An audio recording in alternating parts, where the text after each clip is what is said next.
हाय viewers, आज मैं आपको शरत चंद्र चट्टोपाध्याय द्वारा लिखा गया बड़ी दीदी सुनाऊंगी। तो चलिए शुरू करते हैं ये कहानी। शाम हो गई, रात भी हुई, मगर सुरेंद्र न आया। दूसरे दिन माधवी ने दो नौकरों को बुलाकर कहा, तुम अगर मास्टर को खोज कर लौटा लाओगे तो 10 रुपये इनाम के मिलेंगे। इनाम के लालच से नौकर दौड़ धूप में लग गए, पर उस दिन शाम को लौटकर उन्होंने कहा, कहीं पता नहीं लगा। प्रमिला ने रोते रोते कहा, बड़ी दीदिया, मास्टर साहब क्यों चले गए? माधवी ने उसे बहलाकर कहा, बाहर जा, रोती क्यों है? धीरे धीरे दिन बीतने लगे। जितने दिन बीतते जाते थे उतनी ही माधवी की घबराहट बढ़ती जाती थी। बिंदु ने कहा, बड़ी दीदी, जाने भी दो, इतना ढूंढने की जरूरत ही क्या है? इतने बड़े कलकत्ता शहर में क्या दूसरा मास्टर ना मिलेगा? माधवी ने बिगड़ कर कहा, दूर हो यहाँ से। एक आदमी जिसके पास एक पैसा भी नहीं, खाली हाथ चला गया है, और तू कहती है उसको इतना ढूंढने की क्या ज़रूरत है? यह तुमने कैसे जाना कि उसके पास एक पैसा भी नहीं है? मैं अच्छी तरह जानती हूँ। तुझे इन बातों से क्या मतलब? तू जाकर अपना काम कर। बिंदु चुप हो गई। एक एक करके जब 7 दिन बीत गए और सुरेंद्र लौट कर ना आया, ना उसका कुछ पता ही मिला, तब माधवी एक प्रकार से खाना पीना ही छोड़ बैठी। उसे ख्याल होता था कि सुरेंद्र भूखा प्यासा कहीं मारा मारा फिरता होगा। जो आदमी घर में भी कोई चीज़ मांगकर खाना नहीं जानता, वह किसी अपरिचित से, किसी गैर से किस तरह मांग सकता है? माधवी की यह दृढ़ धारणा थी कि सुरेंद्र के पास कुछ खरीद कर खाने पीने के लिए एक भी पैसा नहीं है। साथ ही भीख मांगकर पेट भर लेने का शऊर भी उसे नहीं है। इसलिए वह छोटे बच्चे की तरह असहाय अवस्था में शायद किसी फुटपाथ के ऊपर सड़क के किनारे बैठा रोता होगा, या किसी पेड़ के तले सिरहाने किताबें रखकर पड़ा सो रहा होगा। बृजराज बाबू ने घर लौटकर सब हाल सुना। उन्होंने माधवी से कहा, काम तो यह अच्छा नहीं हुआ बेटी। माधवी ने बड़ी मुश्किल से उमड़े हुए आंसुओं को रोका।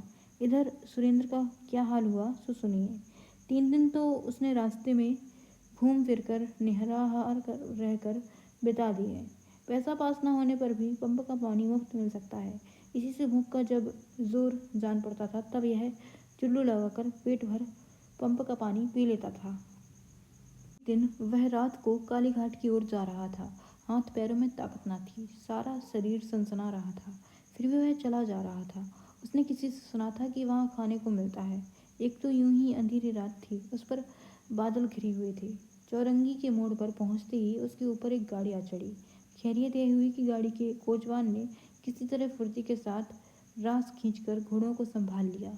इससे सुरेंद्र की जान बच गई, लेकिन फिर भी उसकी छाती और पसलियों में बड़ी चोट लगी। सुरेंद्र वहीं बेहोश होकर गिर पड़ा। पुलिस के सिपाही ने उसे एक गाड़ी में लाद कर अस्पताल पहुंचा दिया। 4-5 दिन बेहोशी की हालत में पड़े रहने के बाद 6ठे दिन रात को आंखें खोलते ही सबसे पहले उसके मुंह से यही शब्द निकले, बड़ी दीदी। मेडिकल कॉलेज का एक छात्र उस रात अस्पताल में ड्यूटी पर था। यह शब्द सुनते ही वह पास आ गया। उससे सुरेंद्र ने पूछा, बड़ी दीदी आई हैं?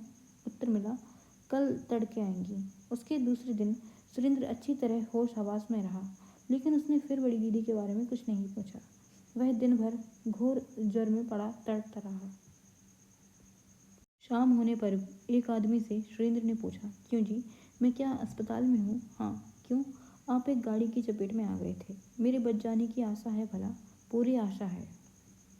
दूसरे दिन मेडिकल कॉलेज के उसी विद्यार्थी ने, जिससे पहले दिन पूर्वोक्त प्रश्नोत्तर हुआ था, पास आकर सुरेंद्र से पूछा, यहाँ आपका कोई अपना आदमी भी है कहीं? कोई नहीं। तो फिर उस दिन रात को आप किसे पुकार रहे थे? क्या वे यहाँ कहीं रहती हैं? रहती तो अवश्य हैं, लेकिन वे इस जगह आ नहीं सकेंगी। अच्छा, क्या आप मेरे पिताजी को खबर पहुँचा सकते हैं? पहुँचा सकता हूँ। सुरेंद्र ने पिता का पता ठिकाना बता दिया। उस छात्र ने उसी दिन पत्र लिखकर रवाना कर दिया। इसके बाद बड़ी दीदी का पता लगाने के लिए उसने फिर पूछा, यहाँ स्त्रियाँ भी आ सकती हैं? हम लोग पर्दानशी औरतों के लिए इंतज़ाम कर देते हैं। आपकी बड़ी बहन का पता मालूम हो जाए तो मैं उनको भी खबर पहुंचा सकता हूँ। सुरेंद्र ने कुछ देर तक सोचकर ब्रजबाबू का पता ठिकाना बता दिया। वह छात्र बोला, मेरा डेरा ब्रजबाबू के घर के पास ही है। मैं आज ही उन्हें आपका हाल बताऊंगा। अगर उनकी इच्छा हुई तो वे ज़रूर देखने आएंगी। सुरेंद्र कुछ नहीं बोला। उसने अपने मन में समझ लिया था कि बड़ी दीदी का यहाँ आना असंभव है। उस छात्र ने दया करके ब्रजबाबू को फौरन खबर दे दी। ब्रजबाबू दुर्घटना की बात सुनकर चौंक उठे। उन्होंने घबराकर पूछा, बच तो जाएगा ना? छात्र ने कहा। यह तो निश्चित है कि उनकी जान के लिए कुछ खतरा नहीं है। ब्रजबाबू ने अंदर जाकर लड़के से कहा, माधवी, मैं जो सोच रहा था वही हुआ। सुरेंद्र गाड़ी के नीचे कुचल गया। अब वह अस्पताल में भर्ती है। यह सुनते ही माधवी के सारे अंग प्रत्यंग सिहर उठे। पिता ने कहा, सुना है? उसने होश आते ही बड़ी दीदी कहकर तुमको पुकारा था। क्या तुम उसे देखने जाओगी? इसी समय पास के कमरे में प्रमिला ने न जाने क्या क्या गिरा दिया। उसकी झंझनाहट सुनकर माधवी उधर चली गई। कुछ देर बाद लौटकर उसने पिता से कहा, तुम देख आओ बाबूजी, मैं वहाँ न जा सकूंगी। ब्रजबाबू ने दुखी होकर कुछ मुस्कुराते हुए कहा, वह तो जंगली जानवर के समान है, उस पर क्रोध करना बिल्कुल बेकार है। माधवी कुछ नहीं बोली।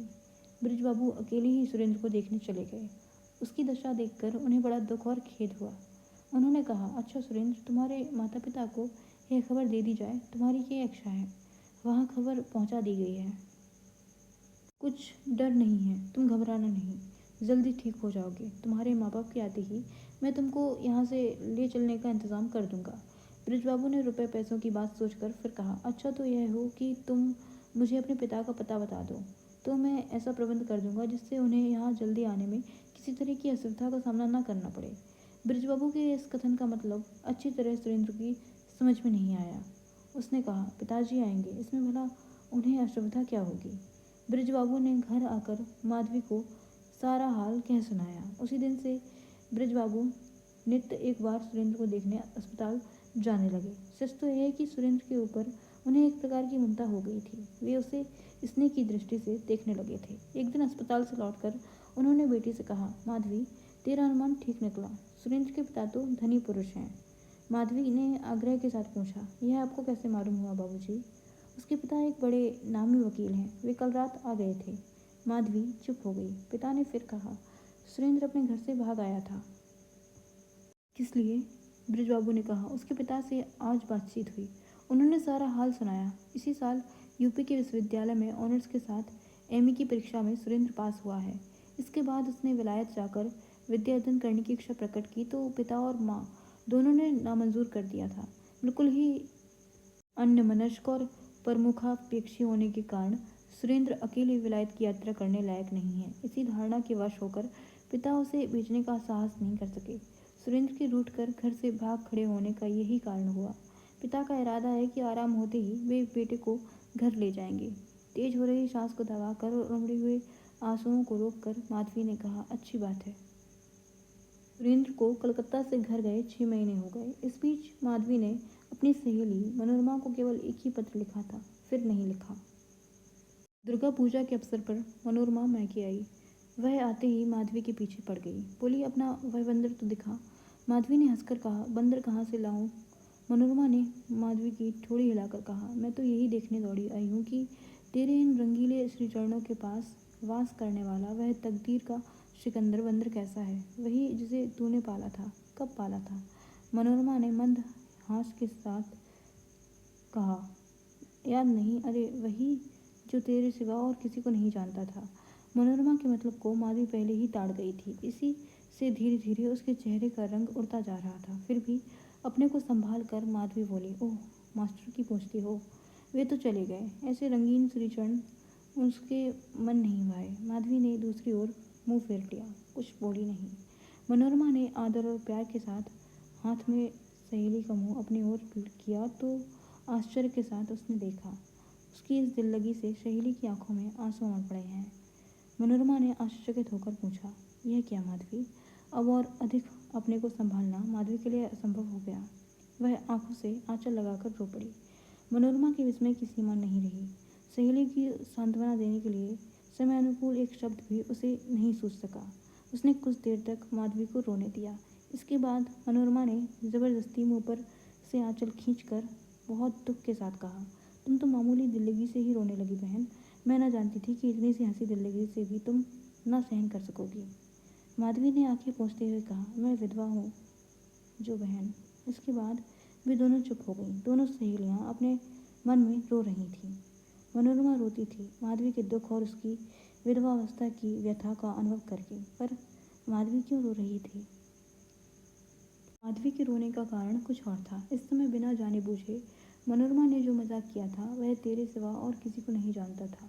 वही माधवी के मन को मथे डालता था। माधवी अच्छी तरह जानती थी कि यह बात 16 यानी सच है।